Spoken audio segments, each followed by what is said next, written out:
کا مطلب ہی یہ بتا ہے کہ رسول ہیں. چلے میں اس طرف بھی آ جاؤں, اردو میں ہے نا حضور اس طرف بھی آ جاتا ہوں. مجھے بتائیے کون سا لفظ ہے جس کا معنی ہے کر رہے ہیں اور آپ مجھے بتا دیجیے کون سا لفظ ہے جس کا مطلب نہیں ہے, وہ بتائیں. نفی ہے کہ رسول نہیں ہے. کون سا لفظ ہے جی؟ اچھا آپ کون سا لفظ ہے؟ پہلے اس بات تو کریے نا, اس بات انہوں نے ہم اس تو بات کا اس دعویٰ بات کیا کے قائل ہیں کہ رسول ہیں, موجود ہیں, زندہ ہیں, ہم مانتے ہیں اور مانتے رہیں گے. میں سوال ہی اور کرتا ہوں, میں سوال ہی اور لے کر جاتا ہوں, سوال ہی اور لے کر جاتا ہوں. قاری صاحب آپ نے نا خطبہ نہیں دینا معافی کے ساتھ, میں آپ کا بڑا میں مرید ہوں آپ کا. مجھے بتائیے دعا کیا چیز ہے؟ دعا عبادت ہے, اللہ کے قرب حاصل کرنے کا ذریعہ ہے. آپ فرمائیے دعا کیا چیز ہے؟ دعا اللہ کے نام, دعا هو العبادہ, ٹھیک ہے, دعا ہی عبادت ہے, ٹھیک ہے. یعنی کہ مانگ میں اپنی خواہش رہا ہوں اور کر عبادت رہا ہوں, تو مالک سے مانگ رہا ہے, اس لیے اس کی اس کا مطلب میں مانگوں گاڑی تو عبادت ہے, میں پیسہ مانگوں عبادت ہے. آپ کہیں ہاں جی, اللہ سے مانگنا عبادت ہے بھائی, آپ کہیں نہ ہے خیر ہے نا. قاری صاحب آپ کہیں کہ جب میں اللہ سے گاڑی مانگوں گا تو یہ حالت عبادت ہے, عبادت ہے. ٹھیک, اپنے نفس کی تکمیل کو پہنچنا اللہ کے حضور دعا کر کے عبادت ہے. کہیں نا جی, درست ہوگی بات؟ جی جی بالکل ٹھیک ہے, یہی بات ہو رہی ہے. اللہ کو کہنا کہ اللہ تعالیٰ تو میری فلاں جگہ شادی کرا دے, عبادت ہے. اللہ تعالیٰ تو مجھے فلانی گاڑی کا ماڈل دلوا دے, عبادت ہے. ٹھیک ہوگی بات؟ اب میں سارا وقت حالت عبادت میں ہوں کیونکہ میں اپنے خواہش کا غلام ہوں. اب مجھے فرمائیے کہ دعا کار مانگنا بھی ہے, دعا اپنی زندگی کا آخری عمل بھی ہے, دعا شفاعت رسول پاک صلی اللہ علیہ وسلم بھی ہے. اور کہیں تو انصاف کریں خدا کے واسطے, یہی بات تو بتانے لگا, کہیں تو انصاف کریں. میں بتاؤں گا نا, جتنی بھی دعائیں اللہ نے قرآن مجید میں فرمایا کہ وَادُونِي أَسْتَجِبْ لَكُمْ, تم دعا مانگو میں ضرور قبول کروں گا. یہ اللہ اور بندے کا ڈائریکٹ ریلیشن ہے, لیکن یہ انکار وسیلہ نہیں ہے. یہ انکار وسیلہ نہیں ہے. خوبصورت بات. جتنی بھی دعا کی آیات ہیں نا, وہ دعا اللہ اور بندے کا ڈائریکٹ ریلیشن ہے, لیکن وہ پورے قرآن میں انکار وسیلہ کا کہیں تذکرہ نہیں. ٹھیک, اس کا مطلب اللہ تعالیٰ نے ایک واپسی کا راستہ کھلا رکھا ہے کہ تم دعا کرو تاکہ تم یہ نہ کہو کہ میں اب کچھ نہیں کر رہا, میں تیرے مقدر کو مقدم کر سکتا ہوں, میں بہتر کر سکتا ہوں, میں بدل سکتا ہوں چیزوں کا. اس کا مطلب یہ ہوا کہ خدا نے کوئی بھی چیز فکس نہیں کی ہوئی. ایسا ہی ہے نا, کوئی چیز ریجڈ نہیں ہے, فکس نہیں ہے. اب مجھے صرف یہ فرما دیجئے کہ میں کن لوگوں کے وسیلے سے دعا آپ کے خیال میں, آپ کے تجزیے میں مانگ سکتا ہوں؟ سبحان اللہ, بہت خوبصورت سوال, اور آج کے اس عنوان کا سب سے خوبصورت سوال جس طرح میں آنا چاہیے تھا. پہلی بات تو یہ ہے کہ جب اللہ سے مانگنا شرک نہیں, واجب ہے, اوجب ہے. نبیوں نے بھی اللہ سے مانگا, اس میں کوئی شک نہیں, کوئی دو رائے نہیں ہے کہ میرا پاک اللہ سب سے بڑا ہے, وہ اللہ اکبر ہے, وہ آل محمد کا خالق ہے, وہ انبیاء کا, اس میں کوئی شک. لیکن جو قاری صاحب نے بات کی بڑی خوبصورت کی. اب بات ہے کہ کنس کا وسیلہ دے کر مانگنا چاہیے. سب سے پہلی بات یہ ہے قبلہ شاہ صاحب کہ اللہ کے ہاں وسیلہ ان کا دیں جو خود گنہگار نہ ہوں.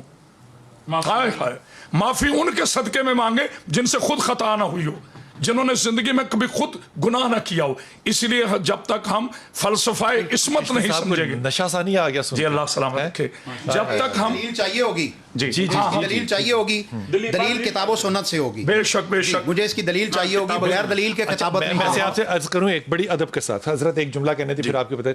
ہر شے اگر منطق پہ بیسڈ ہے نا تو آپ کبھی علمی سفر نہیں کر سکتے. منطق چھوٹا علم ہوتا ہے, فلسفہ بڑا علم ہوتا ہے. کب سمجھیں گے خدا کی قسم. میں چھوٹی سی عرض کروں. انبیاء ما سبق, حضرت آدم علیہ السلام سے لے کر جناب عیسیٰ علیہ السلام تک, سرکار کی تو بات ہی چھوڑے نا, سرکار تو سید الانبیاء. ہمارا یہ عقیدہ ہے, میں کرامت باز صدری بحیثیت ایک مسلمان ہونے کے ناطے, شیعہ سنی دیوبندی کے بحث سے نکل کر نبی کا نوکر ہونے کے ناطے, اپنے عظیم پاکستان کی بقا کی دعا مانگ کر یہ جملہ کہتا ہوں. آدم سے لے کر عیسیٰ علیہ السلام تک سارے نبی پاک ہیں, سارے نبی مقدم ہیں, کسی نبی سے کبھی کوئی خطا نہیں ہوئی, کسی نبی سے کبھی کوئی غلطی نہیں ہوئی, اور یہ معصوم وسیلے ہیں اللہ کی بارگاہ میں دینے کے لیے. اور میرا نبی سید الانبیاء ہے, اور نہ کہ صرف میرا نبی بلکہ آل نبی بھی اسی طرح معصوم اور پاک ہیں جس طرح یہ انبیاء پاک ہیں, کیونکہ میرے نبی کا خون ہمیشہ سے بات ہے. یہ اختلافی بات ہے, اور اختلاف کرنے کا حق ہمیں حاصل ہے. کیا اختلاف ہے؟ انبیاء کرام علیہم السلام معصوم ہیں, اہل سنت والجماعت کا عقیدہ ہے.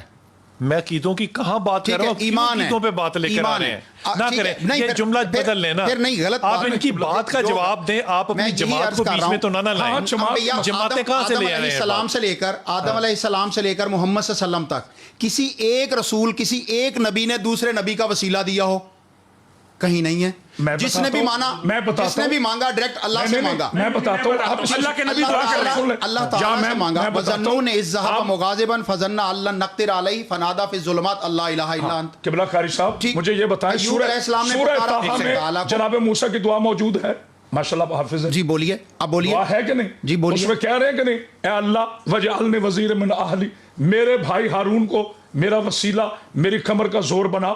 آپ کیسے کہہ رہے ہیں کہ نبی نے نبی کا وسیلہ نہیں مانگا؟ یہ وسیلہ مانگ رہے ہیں یا کہہ رہے ہیں کہ مجھے اس کے ذریعے طاقت دے دے؟ ہاں تو یہی تو وسیلہ. اور کیا کہہ رہے ہیں؟ ایک اور طریقہ بھی ہے حضور, بات ایک سیکنڈ, اور کیا کہہ رہے ہیں؟ ایک نبی دوسرے نبی سے مدد مانگ رہا ہے, اللہ سے دعا کر رہا ہے, اور دوسرے نبی سے مدد اللہ سے مدد مانگ رہا ہے, اللہ سے مانگ رہا ہے, نبی سے نہیں مانگ رہا. لیکن یہاں پہ ایک دعا ہے, اللہ کے نبی دعا فرما رہے ہیں, یا اللہ زید کی روح القدس کے ذریعے سے امداد فرما.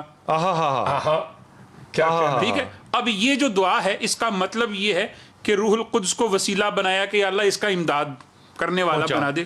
ٹھیک ہے, بات یہ ہے کہ جگہوں کا بھی وسیلہ ہو سکتا ہے. بھائی میں کہتا ہوں کہ آپ لاہور میں دعا مانگے, مدینے میں مانگے, خدا کے واسطے یہ نہ کہیں کہ فرق نہیں ہوتا, نہ کریں. میں ایک بات بتانے لگا, جگہوں کا وسیلہ جی بالکل ہوتا ہے. عبداللہ ابن عمر, ہاں اب امام بخاری نے لکھا ہے, یہ بخاری کی روایت ہے کہ ان جگہوں پہ نماز پڑھا کرتے تھے جہاں پہ آقا نامدار صلی اللہ علیہ وسلم نے نماز پڑھی. میں حضرت عمر خطاب کا بتاؤں, جہاں جا کے وہ لیٹے, وہاں جا کے حضرت عمر خطاب بھی لیٹے, جہاں پہ علی مرتضیٰ بھی لیٹے. یہ برکت کی جگہ ہے, یہی ہے نا کہ اللہ کے نبی کا وسیلہ کیا جائے. مجھے سارے معزز یہ بتا دیں کہ اللہ کا پاک قرآن وسیلہ ہے کہ نہیں؟ جواب, یہ اللہ کا قرآن وسیلہ ہے کہ نہیں؟ اللہ کا قرب حاصل کرنے کے لیے بہترین وسیلہ ہے. تو میرے معزز قاری صاحب جناب یم صاحب انتہائی ادب و احترام کے ساتھ اپنے پیارے بھائی کو عرض کرنا چاہتا ہوں, جب قرآن وسیلہ ہے, قرآن زندہ ہے کہ نہیں؟ نہیں, اس موضوع پہ یہ اور بحث ہے. اچھا چلے, قرآن مخلوق ہے, غیر مخلوق ہے, قرآن زندہ ہے, قرآن زندہ ہے, صرف اتنی بات. احکام قرآن زندہ ہے, لیکن حضور سچی صاحب قرآن کی زندگی, قرآن کے احکام مراد ہے, سانس لینا موجود کتاب ہے. نہیں, سانس لینا مراد نہیں ہے. قرآن بھی جملہ ہے, قرآن کی مطلب یہ نہیں ہے کہ اس کے ہاتھ اور پاؤں خدا کے واسطے, قرآن وہ ادبی جملہ ہے. وسیلے تین ہیں. اچھا, قبولیت کے لیے درود وسیلہ ہے, ہدایت کے لیے قرآن وسیلہ ہے, شفاعت کے لیے رسول وسیلہ. ختم ہوگی بات. تو جب قرآن جو وراثت رسول اللہ ہے, جو میرے نبی کی زبان سے جاری ہوا, جناب علی علیہ السلام کا ایک ارشاد پاک سنیں. بسم اللہ. میرے مولا سے پوچھا گیا کہ مولا قرآن اور نماز کیا ہے؟ قرآن اور نماز کیا ہے, ان کی حقیقت کیا ہے؟ صاحب ناج البلاغہ فرماتے ہیں کہ جب میرا دل چاہتا ہے, مجھے علی کا دل چاہتا ہے کہ میں اپنے اللہ سے بات کروں تو میں نماز پڑھتا ہوں, اور جب میرا دل چاہتا ہے میرے اللہ مجھ سے باتیں کرے تو میں قرآن پڑھتا ہوں. یعنی آپ یہ دیکھیں کہ معصوم کسے کہتے ہیں؟ جو اللہ کا حکم بندوں تک اور بندوں کی دعائیں اللہ تک پہنچائے, اس معصوم وسیلے کو حجت کہتے ہیں. اور اسی وسیلے کی آخری افات کا نام میرا رسول ہے.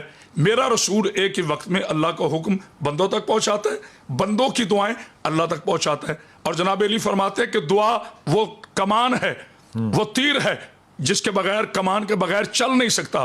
مومن کا اسلحہ ہے دعا, اور دعا جو ہے یہی وسیلہ ہے. یار خدا کے واسطے یہ سارا ملک جو ہے دعاؤں پہ چل رہا ہے, کووڈ-19 دعاؤں پہ چل رہا ہے, پھر آپ کو وسیلہ نہیں مانتے. آپ لوگ خدا کا نام لیں یار, وسیلہ مانتے ہیں یار, دعا وسیلہ ہے نا. اب یہاں پر غلطی کیا ہوتی ہے, ہم جاتے ہیں کسی بھی بزرگ کے پاس اور وہاں جا کر بزرگوں کو نہ لائیں نا, یہ واقعات نہ لائیں, جن واقعات میں آپ داخل ہی وہاں جا کر ہم کیا کرتے ہیں, کوئی بھی تبرک بزرگ کو پیش کرتے ہیں, چڑھاوا چڑھاتے ہیں, یا کوئی بھی جانور ذبح کرتے ہیں, ٹھیک ہے. اس کے بعد بابا جی سے کہتے ہیں جو اس دنیا میں نہیں ہے کہ ہمارا یہ کام کر دو, تو ہم کہتے ہیں یہ حرام ہے. آپ یہ ہمارا کام کر دو, اس نے کہا ہے کہ بابے سے مانگتے ہیں. او بھائی کوئی بابے سے نہیں مانگتا. آپ کے تجربے میں کوئی ایسا جاہل آدمی آیا؟ اللہ سے ہیں. ایک سیکنڈ, کوئی جاہل آدمی آیا؟ جاہل نہیں, بڑے بڑے جناب اپنے نہیں, آپ مثال جو ہے نا چھوڑ دیں. مانگتے اللہ سے ہیں. دیکھیں یہ بدگمانی نہ کریں. آپ نے کسی آدمی کو دیکھا جو کہے کہ جناب مجھے آپ یہ کر کے دیں, اللہ سے میں تو ایک بات جانتا ہوں, ہماری ساری بحث ایک جملے پہ کھڑی ہے, اور وہ یہ ہے ہمارا عقیدہ ہے, ہمارا رسول موجود ہے, ہمارا رسول صلی اللہ علیہ وآلہ وسلم میرے آقا کی جوتی کا صدقہ یہ کائنات باقی ہے, کیونکہ میرے اللہ نے فرمایا تھا حبیب اگر میں آپ کو خلق نہ کرتا تو یہ کائنات نہ بناتا, اگر نبی نہیں ہے تو یہ کائنات کیوں باقی نہیں ہے, دلیل ہے, لولا ما خلقت الجنت ولولا ما خلقت النار. سر ایدی کو روایت سند بھی پیش کر دو, وہ کتھے آئی یہ گل آگے اب سن اسناد بھی ہیں, اب ذرا سن کتاب میں آئی ہے, کہاں آئی ہے, یہ بھی تو بیان کر دیں. پچھلی بات کو آگے لے کے اچھا آپ مجھے پہلے نے ایک لسٹ دیں ببلیوگرافی کی جتنی آپ نے پڑھی ہیں, ساروں سے آپ کتابیں مانگ رہے ہیں. میں نے تو جتنی بیان کی ہیں خدا کا واسطہ, دیکھیں میں تو ہر کتاب کا حوالہ دے رہا ہوں, کتاب الشفا, اور میں نے تو قرآن سے بات کی کتاب ہے, ٹھیک ہے, کتاب الشفا مناقب رسول کی کتاب ہے, اس میں حدیث سے حوالے لیے گئے. اچھا اب بات تو پہلے کر رہے تھے کہ جی بابوں سے مانگتے ہیں, پہلے ایک بات انہوں نے ایک کتاب بیان کی, ہم نے کہا حدیث کی نہیں ہے. ابھی جو بات آپ کر رہے ہیں اپنے گھر کی طرف آئے تو وہ بابوں سے مانگتے, بھائی ہم بابوں سے کوئی نہیں مانگتے. اور جو کہتے ہیں سجدہ کی شرائط سے بات آ گئی ہے, سجدے کی شرائط ہیں, وہ شرائط پوری نہ ہو تو سجدہ بھی نہیں ہوتا. واہ, جب تک آپ کے 7 اذان لگ جائے سبحان ربی الاعلی نہ کہیں آپ کا سجدہ نہیں ہوتا. اور جناب آدم کو جو ہوا وہ تعظیمی سجدہ ہوا. داتا علی حجویری کے مزار پہ جا کے ہم سجدہ کرتے ہیں, نہ سبحان ربی الاعلی کہتے ہیں, نہ ہمارا ماتھا لگتا ہے, نہ ناک لگتا ہے, نہ گھٹنے لگتے ہیں, نہ ہاتھ لگتا ہے. مانگتے نہیں, مانگتے اللہ سے ہیں. اب وسیلے کی طرف آنے لگے, مان لی بات, مانگتے اللہ سے, کہتے ہیں اللہ تیرے بزرگ کے نیک اعمال کے توسل سے تجھ سے, جیسے وہ 3 پہاڑی کے اندر پھنس گئے تھے, ان کے نیک اعمال کا وسیلہ یہ قرآن سے ہے. وَاسْتَعِينُوا بِالصَّبْرِ وَالصَّلَاةِ, استعانت حاصل کرو صبر اور نماز کے ذریعے سے. نماز پڑھیں گے اللہ کی مدد ملے گی. نماز کیا ہے؟ نماز عمل ہے, عبادت ہے, اور اللہ کا کسی حکم کی ہے. عبادت کا وسیلہ دیا جا سکتا ہے. کسی کی عبادت کا وسیلہ کیسے دیا جا سکتا ہے؟ آپ نے بخاری شریف کی حدیث پڑھی کہ حضرت عمر رضی اللہ عنہ نے عبداللہ بن عباس کو لائے, خود ساتھ لائے. اب میں یہی عرض کر رہا ہوں کہ ایک اللہ کا نیک بندہ موجود ہے, عمل کا وسیلہ دیا جا سکتا ہے, عمل کا وسیلہ دیا جا سکتا ہے, جائز اور درست ہے. ٹھیک ہوگی بات. اب مجھے فرمائے کہ دعا کرنے کا صحیح طریقہ کیا ہوگا؟ دعا کرنے کا صحیح طریقہ یہ ہے کہ انسان نبی کریم اللہ تعالیٰ کی حمد بیان کرے اور نبی کریم صلی اللہ علیہ وسلم پر درود پڑھے, اور اس کے بعد جو بھی اس کی ضرورت ہے وہ اللہ کے حضور پیش کر دے. اللہ کے حضور پیش کر دے. تو اللہ کے درود کیوں پڑھنا ہے؟ جی درود کیوں پڑھے؟ اللہ کا قرب حاصل ہوتا ہے. نبی کریم صلی اللہ علیہ وسلم نے دعا کی قبولیت کا ذریعہ بتایا ہے. تو یہ بات پوری کریں نا, آپ نے وہی بات کی ہے جو یہ دونوں کر رہے ہیں کہ درود جو ہے وہ قبولیت کے لیے وسیلہ ہے, قرآن ہدایت کے لیے وسیلہ ہے, نبی شفاعت کے لیے وسیلہ ہے. اگر آپ بات کو مسالے کی طرف نہ لے کے جائیں تو آپ وہی بات کہہ رہے ہیں. اچھا قبلہ ایک آخری بات, آخری دلیل پتہ کیا ہوگی میں آپ کو بتاتا ہوں. یشفع عندہ, کہ کسی کی مجال نہیں اللہ کی بارگاہ میں جو ہے وہ شفاعت. تو جس کو اللہ نے اختیار دیا, اللہ نے اس کا پیرامیٹر آگے بتا دیا ہے کہ جس کو اختیار دیا ہے وہ وسیلہ, وہ شفاعت کر سکتا ہے. اچھا قبلہ شاہ صاحب, رسول اللہ صلی اللہ علیہ وسلم نے شفاعت کرنی ہے قیامت کے روز ہماری, انشاءاللہ تعالی. انشاءاللہ میری تو کرنی ہے. اب میں حیات ہماری نہیں کرنی, میرا عقیدہ ہے میری تو کریں گے, جس کا عقیدہ نہیں. بھائی اللہ کے رسول نے نہیں کہا میں کروں گا 20 آپ. شاہ جی مجھے ایک ذرا موقع دیجیے. بخاری کی روایت. اچھا یہ میرے دونوں مقدم بھائی میرے واجب الاحترام ہیں, احادیث کی کتابیں پیش کریں, میں قرآن کی آیت پیش کر رہا ہوں. بسم اللہ. سورہ مزمل میں اللہ نے کیا ارشاد نہیں فرمایا, انا ارسلنا علیکم رسولا شاہدن کما ارسلنا الی فرعون رسول, ہم نے بھیجا تمہاری طرف رسول کو شاہد بنا کر, گواہ بنا کر.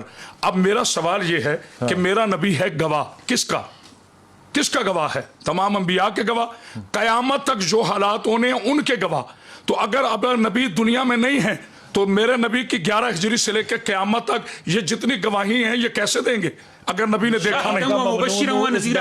انشاءاللہ تعالیٰ پھر آگے لے کے جائیں گے قاری صاحب, اور میں ہمیشہ آپ کو بڑے کانوں سے اور اپنے دل کی پوری اتر گہرائیوں سے سنتا ہوں. انتہائی محترم, اور دعا ہے اللہ تعالیٰ سے کہ اللہ تعالیٰ اپنے نیک اور چاہنے والوں کے صدقے میں ہمیں ہدایت عطا فرمائے اگر ہم غلط ہیں, اور ہمیں اپنے ایمان پہ رہنے کی اور ایمان پہ خاتمہ کرنے کی توفیق عطا فرمائے.